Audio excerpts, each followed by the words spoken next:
Assalamualaikum warahmatullahi ta'ala wabarakatuh. A'udzu billahi minasy syaithanir rajim. Bismillahirrahmanirrahim. Alhamdulillahi rabbil alamin. Wassalatu wassalamu ala asyrafil anbiya'i wal mursalin.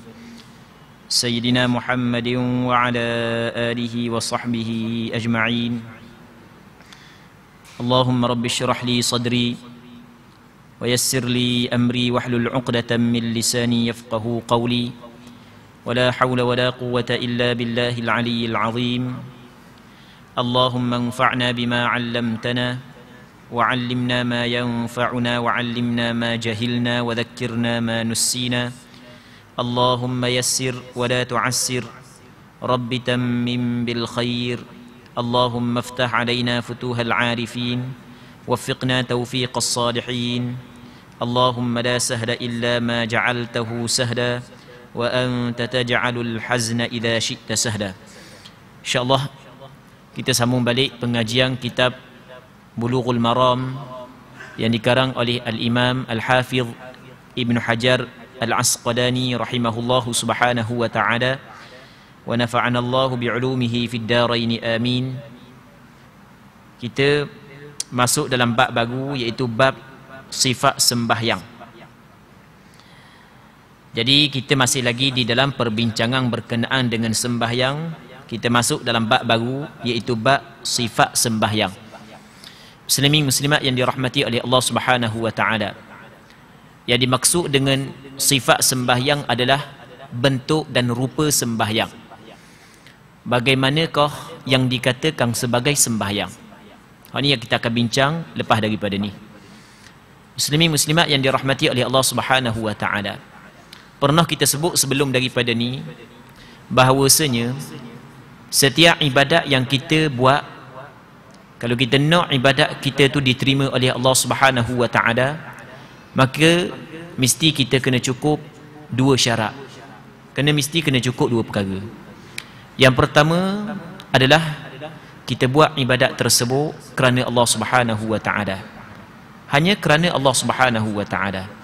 Nabi sallallahu alaihi wasallam bersabda dalam satu hadis yang sahih, "Innallaha la yaqbalu minal 'amali illa ma kana lahu khalisa wa btughiya bihi wajhuh." Sesungguhnya Allah taala tidak menerima daripada amalan yang dilakukan oleh seorang hamba melainkan hanya ikhlas kepada Allah, semata-mata mencari keredaan Allah Subhanahu wa taala. Itu yang pertama. Yang kedua, kita kena buat ibadat tersebut sebagaimana yang dituntut oleh agama kita. Bagaimana agama kita tuntut kita buat ibadat tu, lagu itulah kita buat. Nabi sallallahu alaihi wasallam bersabda dalam hadis yang diriwayat oleh Imam Muslim, "Man 'amila 'amalan laisa 'alaihi amruna fahuwa rad." Barang siapa yang melakukan sesuatu amalan yang tidak ada di atas amalan tersebut perintah daripada kami, maka amalan itu ditolak, tidak diterima. Jadi sebab itulah di antara syarat yang penting agar ibadat kita diterima oleh Allah Subhanahu wa taala adalah kita kena buat sebagaimana yang dikehendaki, yang diinginkan, yang dituntut oleh agama kita. Kita tidak tahu bagaimana cara untuk kita melakukan ibadat tersebut sesuai dengan tuntutan agama melainkan dengan kita belajar. Jadi pada malam ni kita akan bincang hadis Nabi sallallahu alaihi wasallam yang menceritakan tentang sifat sembahyang. Bagaimanakah cara kita sembahyang? Jadi hadis yang katanya hadis yang ke-279 daripada kitab Bulughul Maram 279, an Abi Hurairah radhiyallahu anhu anna an-nabiy sallallahu alaihi wasallam qala idza qumta ila as-salati, bukan idza qumtu, kita ambil ni ditulis qumtu, bukan, silap baris.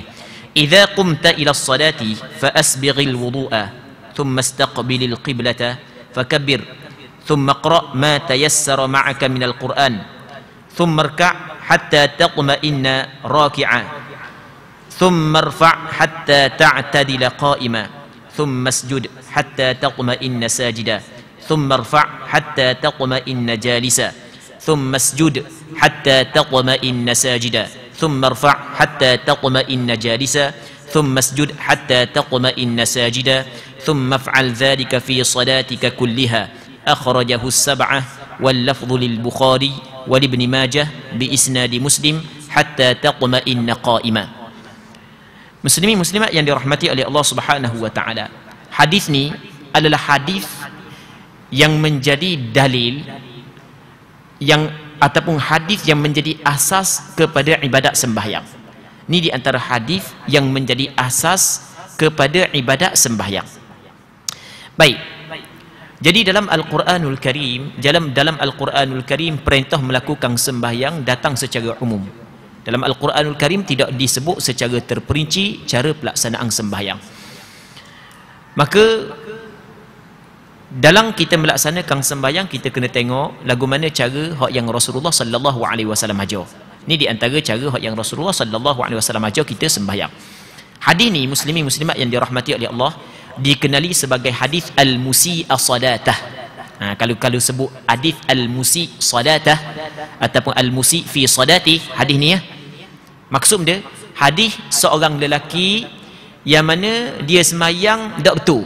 Itu maksudnya. Hadis yang menceritakan tentang seorang lelaki yang semayang tak betul.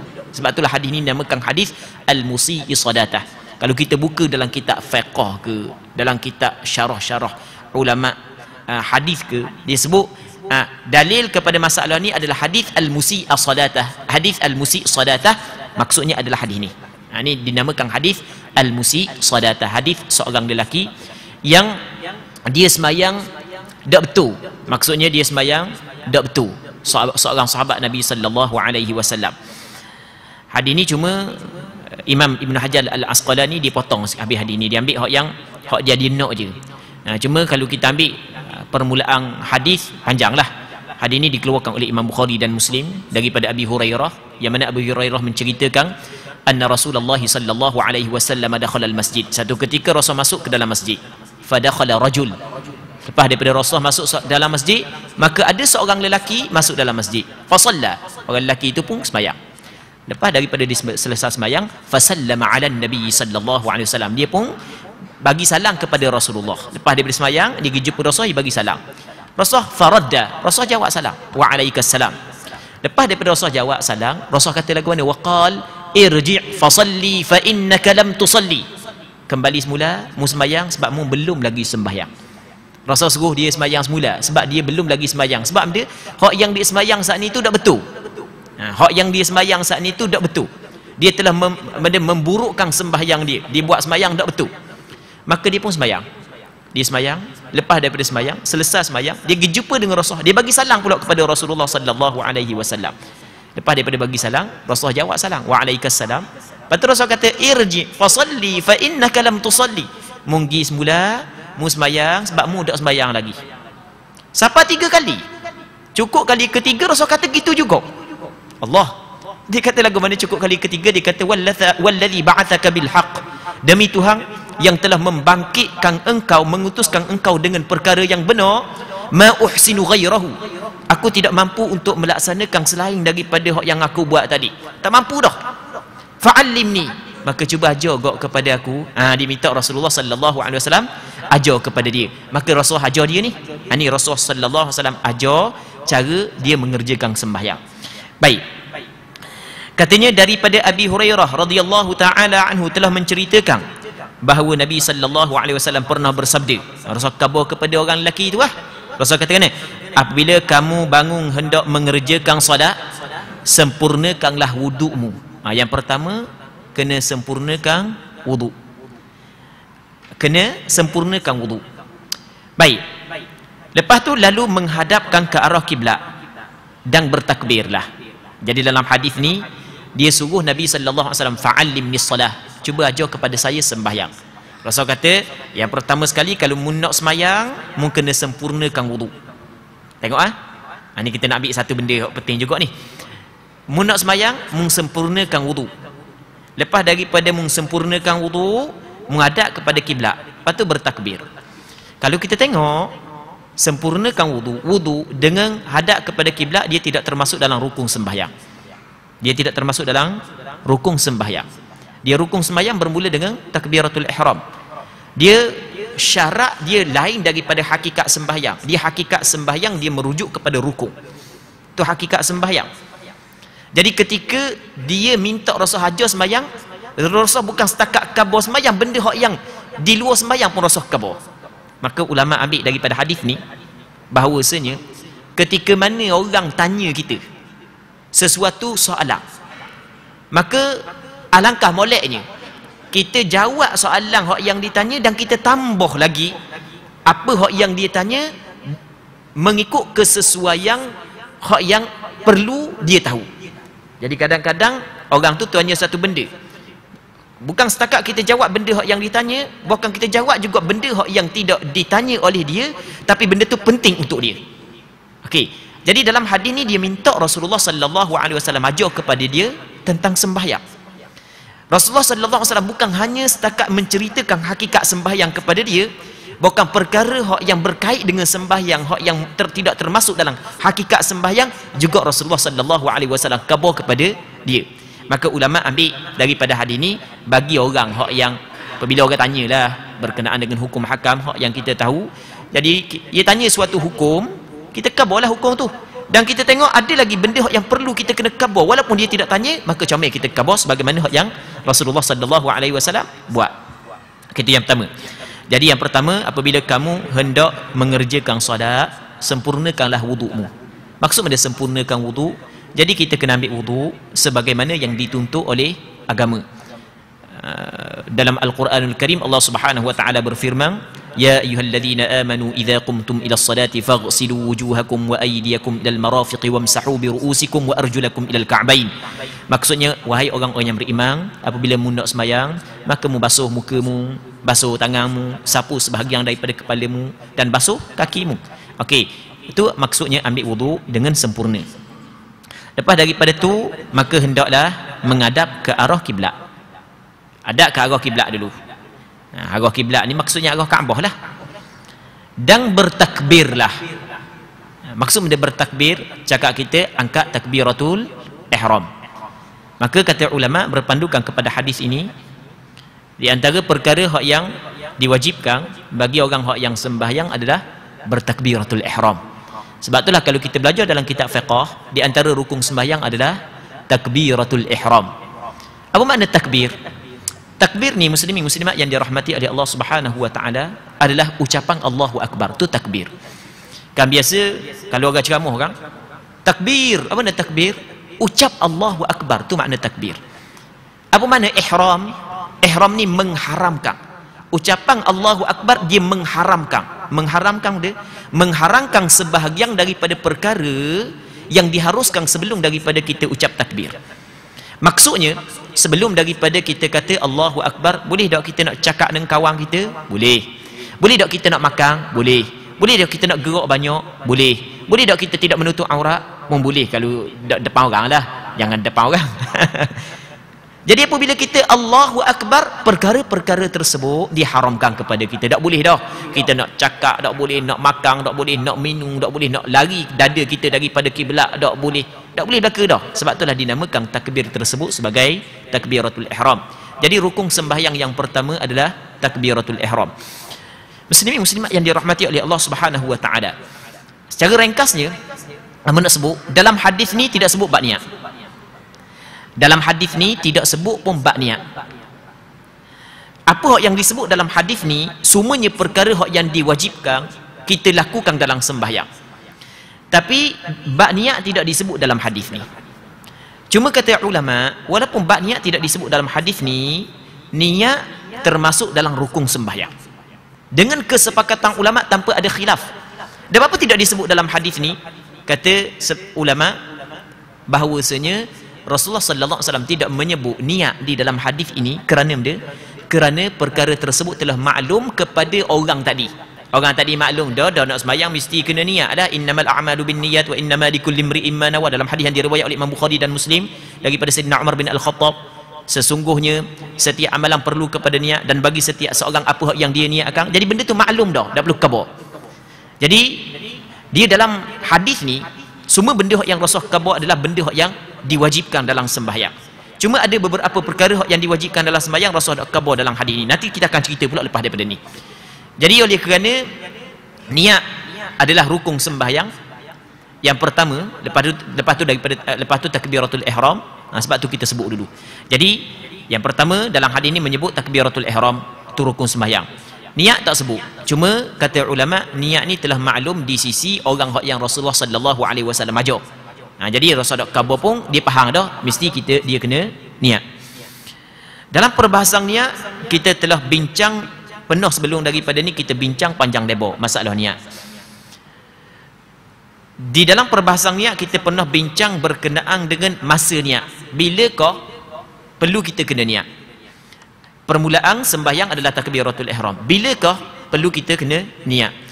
Dalam masalah meletakkan masa niat, ulama berselisih pandangan. Majoriti ulama mazhab mengatakan niat tidak disyaratkan diletak dalam takbiratul ihram. Boleh kita niat sebelum daripada takbiratul ihram. Tapi sebelum saat itu jangan dalam tempoh masa yang lama. Kalau 2 jam lagi nak sembahyang, niat dah tak jadi. Kalau sebelum dalam tempoh masa yang sedikit, ada sebahagian daripada ulama, bahkan ini adalah pandangan majoriti ulama mazhab, mengatakan sah niat. Namun menurut pandangan mazhab Imam Syafi'i, satu pandangan dalam mazhab Maliki dan pandangan Imam Ibnul Munzir, bahawasanya niat mesti dilakukan dalam takbiratul ihram. Tidak boleh niat sembahyang sebelum daripada takbiratul ihram. Niat sebelum daripada takbiratul ihram tidak memadai. Mesti kena niat di dalam takbiratul ihram. Kerana takbiratul ihram adalah permulaan ibadat, maka kita kena letak niat pada permulaan ibadat. Sebelum daripada permulaan ibadat tidak memadai. Itu mengikut pandangan mazhab Imam Syafi'i. Sandaran mazhab Imam Syafi'i cukup kuat. Sandaran mazhab Imam Syafi'i dalam masalah niat pada dalam takbiratul ihram adalah firman Allah Subhanahu wa taala, "Wa ma umiru illa liya'budullaha mukhlishina lahuddin." Dan tidaklah diperintah akan mereka itu melainkan supaya mereka itu beribadat kepada Allah. Di antara ibadat adalah sembahyang. Hal keadaan mereka itu ketika mereka itu beribadat mukhlishina lahuddin, ikhlas bagi Allah di dalam beragama. Ikhlas di sini maksudnya niat. Ketika mana mereka itu beribadat mesti kena niat. Okey, orang belajar tata bahasa Arab. Okey, kita biarlah sebut sikit aja. Biarlah tak faham pun. Agak-agak faham. Perkataan mukhlisin, kalau orang belajar dalam bahasa Arab, i'rab dia jadi hal. Hal bagi fa'il ya'budu, fa'il bagi ya'budu. Hal bagi fa'il ya'budu. Wa ma umiru illa liya'budullah, melainkan supaya mereka itu beribadat. Okey, mereka itu hal bagi mereka itu. Ya, dalam kaedah hal, kalau kita belajar dalam ilmu tata bahasa Arab, hal ni adalah wasful li sahibihi qaidul li'amilih. Dia menjadi sifat bagi sahibnya dan dia menjadi ikatan bagi amalnya. Maksud dia, perkataan dan tidaklah diperintah kepada mereka itu supaya mereka itu menyembah Allah Ta'ala. Ketika mereka itu menyembah Allah Ta'ala, ketika itulah mereka itu ikhlaskan diri kepada Allah. Ketika itu, ketika menyembah itulah mereka itu perlu kena ikhlas. Ketika menyembah itulah mereka itu perlu kepada niat. Sebab itulah mazhab Imam Syafi'i dikata mesti niat pada permulaan ibadat berpandukan kepada ayat Al-Quran ini. Kerana kaedah hal adalah wasful li sahibihi qaidul li'amilih, menjadi sifat bagi amal dia dan menjadi ikatan kepada, menjadi sifat kepada sahibnya dan menjadi ikatan kepada amalnya. Okey, tak perlulah kita bincang panjang lebar masalah ni kerana masalah ni berkait dengan ilmu tata bahasa Arab. Cuma kita nak ceritanya sandaran mazhab Imam Syafi'i yang meletakkan syarat niat mesti dalam takbiratul ihram adalah sandaran yang cukup kuat. Baik, muslimin muslimat yang dirahmati oleh Allah Subhanahu wa taala, takbiratul ihram kita tahu dah ucapan Allahu Akbar. Dalam kita melakukan rukun sembahyang takbiratul ihram, ada syarat-syarat yang perlu kita kena penuhi. Panjang perbahasan ni sebenarnya, hadis ni memang cukup panjang perbahasan dia. Aku cuba ringkaskan perbahasan. Di dalam kita melaksanakan rukun sembahyang takbiratul ihram, ada syarat-syarat yang perlu kita kena penuhi. Kalau tidak cukup syarat tersebut, tidak jadi takbiratul ihram. Apabila tak jadi takbiratul ihram, maka tak jadi sembahyang, kerana takbiratul ihram adalah rukun sembahyang. Antara syarat takbiratul ihram adalah mesti dilafazkan, dituturkan ketika kita berdiri betul. Ketika kita berdiri betul pada sembahyang fardu. Kerana di antara syarat sembahyang fardu ataupun di antara rukun sembahyang fardu adalah berdiri betul. Nanti kita akan tengok lepas daripada ni. Di antara rukun sembahyang fardu adalah berdiri betul. Mesti kena berdiri betul. Tak boleh belum lagi berdiri betul bahan dah. Tidak memada. Mesti kena berdiri betul. Itu yang pertama, syarat yang pertama. Yang keduanya mesti dengan bahasa Arab. Sama ada kita faham ataupun tidak, nombor dua. Mesti dengan bahasa Arab, mesti dengan ucapan Allahu Akbar. Kita kata dah kita tak faham mana, kita rasa jelira, rasa tak faham bahasa Melayu, Allah Maha Besar. Tak boleh. Sebab kena ingat ibadat ni adalah amrun ta'abbudi. Sebagaimana yang Rasulullah sallallahu alaihi wasallam buat, begitulah kita kena buat. Kata Rasulullah sallallahu alaihi wasallam, sallu kama raaitumuni usalli. Mu kena sembahyang sebagaimana mu lihat aku sembahyang. Jadi Rasulullah dan para sahabat, begitu juga para ulama, dia mulakan sembahyang dia dengan ucapan Allahu Akbar. Maka kita kena ucap Allahu Akbar, sama ada faham ataupun tidak makna. Nombor dua, mesti dengan bahasa Arab. Yang kedua. Yang ketiga, mesti dengan lafaz Allah dan lafaz Akbar. Tak boleh tukar kepada lafaz yang lain.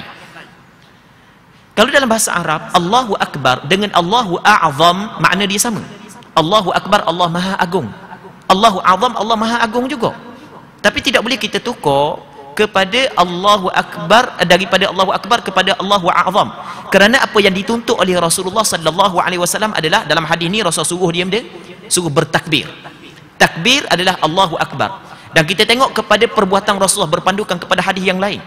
Yang mana Nabi sallallahu alaihi wasallam ketika dalam hadis yang diriwayat oleh Imam Abu Daud, tak silap ingat, yang mana sahabat menyebut bahawasanya Nabi sallallahu alaihi wasallam berdiri betul, menghadap kepada kiblat, lalu tu Rasulullah sebut Allahu Akbar. Maka mesti kita kena mulakan ataupun kita kena sebut Allahu Akbar. Tidak boleh kita ganti dengan zikir-zikir yang lain. Berapa dah ingat dah berapa syarat sana. Tak apalah kita teguhkan je. Dah ingat nombor berapa dah. Di antara syarat dia lagi adalah kita kena susunkan kalimah tersebut mengikut susunan yang datang daripada Rasulullah. Jangan pergi tukar bahang akbarullah, mesti kena Allahu Akbar. Dan di antaranya mesti kena muala.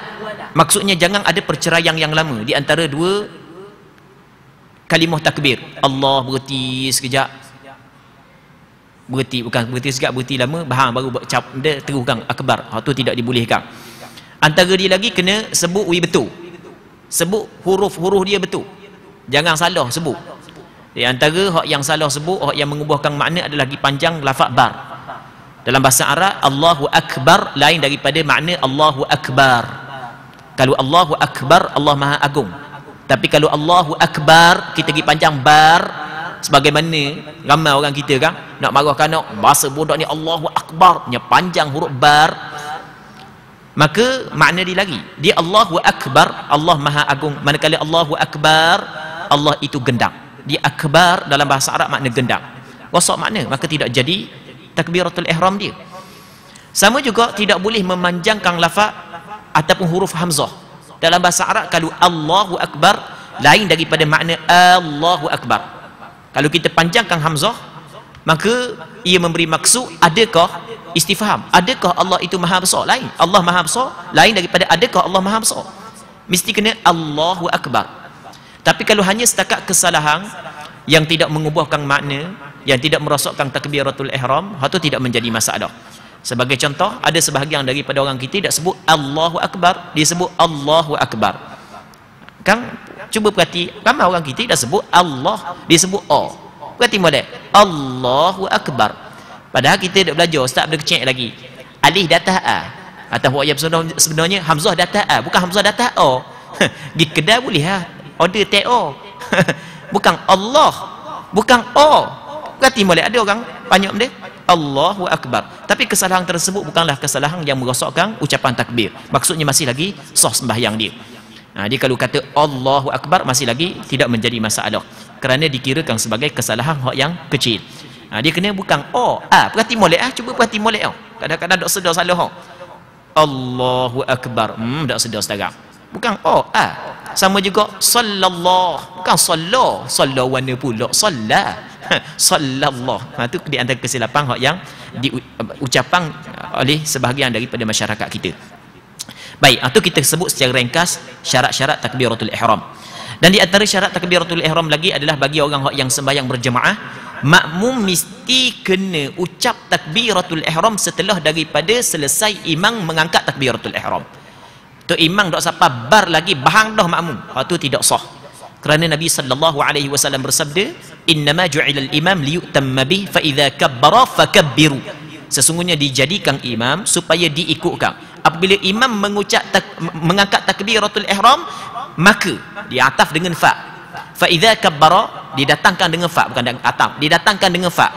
Maksudnya lepas daripada selesai itu imam akad takbiratul ihram, barulah makmum kena akad takbiratul ihram. Jadi kalau makmum bahang dah dang tu imam nak selesai lagi takbiratul ihram, tidak sah. Sebab dia telah mengikut orang yang belum sembahyang. Tu imam tidak masuk lagi dalam sembahyang melainkan sampai kepada perkataan bar. Tiba-tiba makmumnya kata dah, dia telah mengikatkan sembahyang dia dengan seorang yang belum lagi masuk dalam sembahyang. Sebab itulah tidak memada. Hal tu perlu kita kena faham, muslimin muslimat yang dirahmati oleh Allah Subhanahu wa taala. Tu imam waswah, lambat pula. Allah geram makmum bahang dulu ah. Contoh, ada jadi gitu. Allah Rabbi. Seterusnya kata dia lagi, dan bertakbirlah, kemudian bacalah sebahagian daripada Al-Quran yang mudah bagimu. Baca sebahagian daripada Al-Quran yang mudah bagimu. Oleh kerana dalam hadis ni Rasulullah suruh, thumma qra' ma tayassara ma'aka minal Quran, baca apa yang mudah bagimu daripada Al-Quran. Maka ulama berselisih pandangan dalam masalah ni. Adakah baca Fatihah menjadi rukun ataupun tidak? Majoriti ulama mengatakan baca Al-Fatihah menjadi rukun. Kerana benda? Kerana di sana ada hadis ataupun ada riwayat yang kedua, dan riwayat ni disebut oleh Imam Ibn Hajar Al-Asqalani. Dia kata wali Ibn Majah bi isnadi Muslim, yang mana ada riwayat yang dikeluarkan oleh Imam Ibn Majah dengan sanad Imam Muslim. Bukan silap, bukan riwayat ni, riwayat bawah ni, riwayat lepas daripada ni, riwayat Imam Abu Dawud, thumma qra' bi ummil Quran wa bima syaa Allah. Dalam riwayat Imam Abu Dawud ada menyebut membacalah dengan ummil Quran, dengan ibu Al-Quran, yakni suratul Fatihah. Dalam hadis yang lain kata Nabi sallallahu alaihi wasallam, la salata liman lam yaqra' bi Fatihatil Kitab, tidak ada sembahyang bagi mereka yang tidak membaca Fatihatil Kitab. Maka ulama mengatakan hadis yang Rasulullah kata bacalah apa yang mudah bagimu daripada Al-Quran, sebenarnya ditafsirkan oleh hadis yang lain, riwayat yang lain, yang mana mesti kena baca Fatihah. Itu secara ringkas dalam perbincangan ni. Sebab itulah majoriti ulama mengatakan mesti kena baca Fatihah. Namun dalam mazhab Hanafi ada sebahagian daripada ulama dia kata Fatihah bukan rukun sembahyang. Dalam mazhab Hanafi dia kata Fatihah bukan rukun sembahyang. Fatihah adalah wajib sembahyang. Dalam mazhab Hanafi dia ada perbezaan di antara rukun dengan wajib. Dia kata wajib sembahyang. Maksudnya kalau orang tak baca Fatihah, tetap sembahyang dia sah, tapi adalah syarat-syarat dia. Tapi hak sebaik-baiknya baca Fatihah. Adalah perbincangan dia yang panjang. Baik. Jadi di antara syarat sembahyang adalah baca Al-Quran. Apa hak yang mudah bagimu? Dalam riwayat yang lain menyebut Ummul Quran ataupun Fatihatul Kitab. Sebab itulah majoriti ulama mengatakan mesti kena baca benda, kena baca Al-Fatihah. Kena baca Al-Fatihah.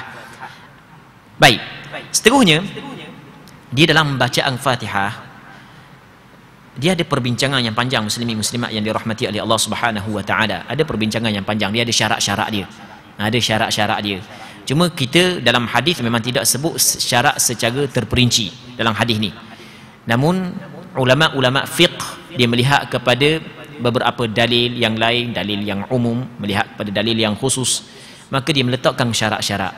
Di antara syarat-syaratnya adalah mesti kita dalam kita baca Fatihah, kita mesti kena memperdengarkan telinga kita. Mesti kena dengar. Kerana kalau tak dengar telinga, tidak panggil baca. Disyaratkan baca, tidak dikatakan baca kalau hanya gerak mulut sahaja tanpa kita mengeluarkan suara. Sekurang-kurang mesti kita kena dengar, tapi jangan sampai ke kuat sangat. Kuat sangat makruh. Kuat sangat makruh kalau tidak mengganggu orang. Kalau mengganggu orang tak jadi makruh, jadi haram pula. Kita semayang, kita makmum, lepas tu makmum hak lain ada tepi kita baca kuat. Siapa kawan ni ghairil maghdubi alaihim, lepas ghairil maghdubi alaihim waladdallin dah.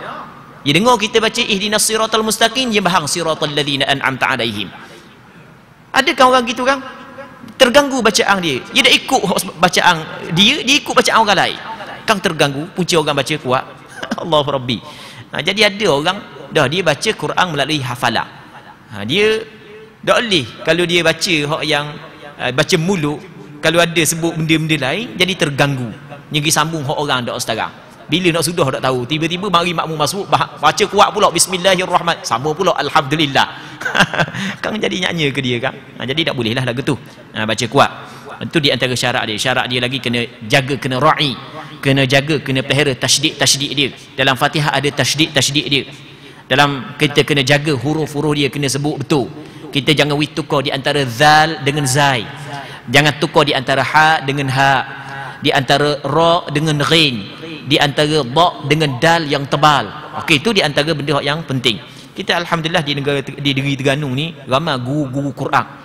Jadi boleh kita belajar, terlalu ramai guru-guru Quran di Terengganu. Alhamdulillah, Terengganu ni di antara negeri yang kaya dengan guru-guru Quran. Boleh kita belajar, boleh kita mendalami. Jangan tidak mendalami, takut Fatihah kita tak betul, akhirnya sembahyang tidak sah, kerana Fatihah di antara rukun sembahyang. Muslimin muslimat yang dirahmati oleh Allah Subhanahu wa taala. Kemudian bacalah sebahagian daripada Al-Quran yang mudah bagimu, lalu rakaatlah dan tumakninah di dalam rukukmu. Rakaat. Di rakaat ni maksud dia rakaat ni adalah kita tundukkan belakang kita. Sekurang-kurang rakaat adalah kalau kita ulur tangan sampai ke lutut. Tapi kira tangan hak yang dak panjang sangat, dak pendek sangat. Kalau tangan panjang, dak rakaat pun sampai ke lutut dia. Tangan pendek sangat, pas bawah pela. Jadi tangan hak yang sederhana. Tangan orang hak yang kejadian dia sederhana, panjang sangat pun dak, pendek sangat pun dak. Kalau dia ulur sampai ke lutut, okey, tunduk qada tu sudah memadai. Dia letak tangan di lutut tidak disyaratkan. Dalam mazhab Imam Syafi'i, letak tangan di lutut tidak disyaratkan. Maksudnya kalau orang tak letak tangan di lutut, tetap ibadat dia, rakaat dia sah.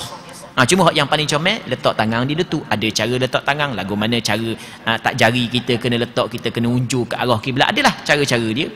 Baik, nanti kita akan bincang selepas daripada ni siapa tepat dia. Muslimin muslimat yang dirahmati oleh Allah Subhanahu wa taala. Baik. Seterusnya, dalam rakaat mesti kena tumakninah. Kata Rasulullah, dan lalu rakaatlah dan tumakninah dalam rakaatmu. Mesti kena tumakninah dalam rakaat. Apa makna tumakninah? Tumakninah kata ulama, definisi tumakninah adalah sukunun ba'da harakatin bihaitsu yastaqirru kullu 'udwin mahallahu biqadri subhanallah. Maksudnya sukunun berhenti setelah daripada bergerak. Kan kita turun daripada qiyam kepada rakaat, kan kita bergerak kan? Maka siapa kita berhenti dengan sekira-kira segala anggota kita berada di tempat dia dengan tempoh waktu ucapan subhanallah. Okey, tu hak yang disebut di dalam kitab fiqh. Ataupun lebih mudah lagi kita nak faham tumakninah adalah kita kena berhenti, kita kena diam supaya ada perbezaan di antara gerak kita turun dengan gerak kita naik. Okey, boleh faham kan? Kan kita berqiyam, kita turun daripada qiyam kepada rakaat, kan kita gerak, nanti kita nak naik pula. Biar ada perbezaan di antara gerak kita turun kepada rakaat dan gerak kita naik kepada i'tidal. Biar ada perbezaan. Maksudnya biar berhenti sekejap. Jangan turun tak berhenti langsung. Tu tidak ada tumakninah. Dia tumakninah tak semesti lama, tumakninah tak semesti lama. Hanya sekadar tempoh ucapan subhanallah, tak sampai 1-2 saat. Sekejap aje. Gerak berhenti, naik semula. Hak tu hak sekurang-kurang. Masalah baca ataupun tidak di dalam rakaat, hak tu perbincangan bab lain. Dia baca subhana rabbiyal a'la ke subhana rabbiyal azim ke, dia tidak termasuk dalam rukun dan tidak termasuk dalam wajib sembahyang menurut pandangan mazhab Imam Syafi'i, kerana perkara tersebut tidak disebut di dalam hadis ini. Muslimin muslimat yang dirahmati oleh Allah Subhanahu wa taala. Lepas daripada tu, lalu angkatlah tubuhmu, lepas daripada rakaat, lalu angkatlah tubuhmu sampai berdiri tegak. Angkat tubuh sampai berdiri tegak. Jadi angkat balik. Maksudnya cakap kita benda i'tidal. Angkat tubuhmu sampai ke berdiri tegak. Sesudah itu sujudlah. Jadi dalam i'tidal, riwayat yang pertama tidak sebut tumakninah. Dalam riwayat yang pertama tidak sebut tumakninah. Sebab itulah ada sebahagian daripada ulama mengatakan tumakninah dalam i'tidal tidak menjadi syarat. Kalau orang tidak ada tumakninah dalam i'tidal, tetap sah sembahyang dia. Namun ini bukan pandangan majoriti ulama dan bukan pandangan muktamad dalam mazhab Imam Syafi'i. Pandangan muktamad dalam mazhab Imam Syafi'i, diwajibkan tumakninah dalam i'tidal. Dalam hadis ni, hadis yang dikeluarkan oleh Imam Bukhari dan Muslim, tak ada sebut tumakninah. Betul, dalam hadis ni tidak sebut tumakninah. Namun di sana ada riwayat yang kedua yang diriwayat oleh Imam Ibnu Majah, yang mana Nabi sallallahu alaihi wasallam menyebut hatta taqma'inna qa'ima. Dalam riwayat Imam Ibnu Majah menyebut hatta taqma'inna qa'ima, sehingga mutamakninah dalam keadaan muqiyam. Jadi mesti kena ada tamakninah juga. Sebab tu berlaku khilaf pada tamakninah dalam i'tidal. Kita ayat sekali lagi ya. Sekarang ni dalam hadis yang diriwayat oleh Imam Bukhari dan Muslim, tidak disebut berkenaan dengan tamakninah di dalam i'tidal. Tak ada sebut tamakninah dalam i'tidal. Maka ulama berbeza pandangan, adakah disyaratkan tamakninah dalam i'tidal ataupun tidak? Ada sebahagian daripada ulama segelintir, ini bukan pandangan majoriti, mengatakan tidak disyaratkan tamakninah dalam i'tidal. Kalau sekiranya orang tu sembahyang tapi dia tidak tamakninah dalam i'tidal, tetap sah sembahyang dia. Tapi ini bukan pandangan majoriti ulama. Ini pandangan sebahagian daripada ulama. Manakala pandangan majoriti ulama, termasuk pandangan mu'tamad dalam mazhab Imam Syafi'i, sebagaimana wajib tamakninah di dalam rakaat, wajib juga tamakninah dalam i'tidal. Mesti kita kena adakan perceraian di antara pergerakan daripada rakaat kepada i'tidal dengan pergerakan daripada i'tidal turun kepada sujud. Mesti kena ada perceraian. Mesti kena ada berhenti sekejap. Berpandukan kepada hadis yang diriwayat oleh Imam Ibnu Majah, yang mana Nabi sallallahu alaihi wasallam menyebut, ada riwayat Imam Ibnu Majah, Rasul kata kena hatta tatma'inna qa'ima, sehingga mutamakninah dalam keadaan berdiri, barulah boleh turun kepada sujud. Maka pandangan majoriti ulama, pandangan mu'tamad dalam mazhab Imam Syafi'i adalah lebih ihtiyat, lebih cermat, lebih berhati-hati dalam melakukan ibadat, iaitu mesti kena tamakninah di dalam i'tidal. Muslimin muslimat yang dirahmati oleh Allah Subhanahu wa taala. Kita dak boleh nak urang panjang-panjang, takut ada habis hadis ni malam ni yang. Kalau urang panjang-panjang dak habis hadis ni, banyak perbincangan ni. Baik, setiap satu daripada rukun sembahyang dia ada syarat-syarat dia. Dia ada syarat-syarat dia. Apabila kita cukup syarat baru dikirakan kita buat rukun tersebut. Dah cukup syarat tidak dikirakan buat rukun itu. Cuma kita nak tahu syarat-syarat dia secara terperinci, waktu kita perlu kena buka kitab fiqh. Baik. Muslimin muslimat yang dirahmati oleh Allah Subhanahu wa taala.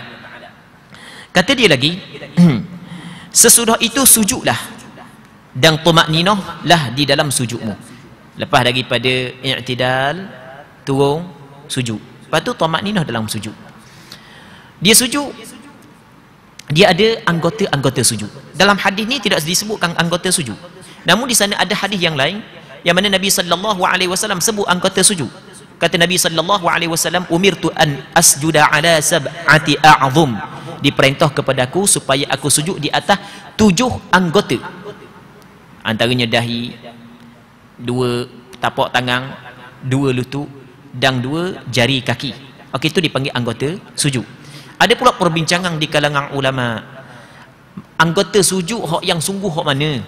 Ada hak setengah kata dahi saja, kalau hak lain dak pun tak apa, yang penting dahi. Namun ni bukan pandangan majoriti ulama. Pandangan majoriti ulama mesti kena 7 anggota. Adakah disyaratkan hidung ataupun tidak? Ada sebahagian daripada ulama kata mesti kena hidung. Mazhab Imam Syafi'i kata hidung tidak disyaratkan, hidung hanyalah penyempurna kepada sujud sahaja. Muslimin muslimat yang dirahmati oleh Allah Subhanahu wa taala. Kerana di dalam hadis Nabi sallallahu alaihi wasallam ketika dikata lagu mana umirtu an asjuda ala sab'ati a'zum, diperintah kepadaku sujud di atas 7 anggota. Rasul kata al-jabhah fa asyara ila anfi. Rasul kata dahi tapi Rasul isyarat kepada hidung. Rasul kata ni dahi tapi Rasul isyarat kepada hidung. Punca daripada Rasul sebut dahi tapi Rasul isyarat kepada hidung, berlaku perbincangan di kalangan ulama dalam masalah hidung diwajibkan ataupun tidak. Mazhab Imam Syafi'i kata Rasulullah kabar ke dahi, maka dahi. Hidung Rasul isyarat, bermakna kalau buat hidung hak tu hak yang paling sempurna. Baik, ada perbincangan yang panjang dalam masalah ni, muslimin muslimat yang dirahmati oleh Allah Subhanahu wa taala. Cuma meringkaskan perbincangannya. Baik. Jadi seterusnya kata dia lagi, sikit lagi ya. Sesudah itu sujudlah dan tamakninah di dalam sujudmu. Kemudian angkatlah tubuhmu dan tamakninah kamu di dalam keadaan duduk. Allah Rabbi, kita rasa dah panjang lagi, nyala dah lapu. Tak nak pergi dah. Nanti kita akan sambung semula. Nak baca seterik gitu boleh, tapi kita nak biar kita faham apa yang disebut oleh Nabi sallallahu alaihi wasallam. Jadi perlu kita gurau jugalah. InsyaAllah kita akan sambung balik pada minggu-minggu akan datang kalau sekiranya dipanjangkan umur. Kita berdoa kepada Allah Subhanahu Wa Taala agar Allah Subhanahu Wa Taala memberi keberkatan kepada majlis ilmu yang kita adakan pada malam yang mulia ini, dan sama-sama dapat kita mengambil manfaat. Wallahu Subhanahu Wa Taala a'la wa a'lam. Allahumma haqqiqna bittiba'i nabiyyika Muhammadin sallallahu alaihi wasallam zahiran wa batina.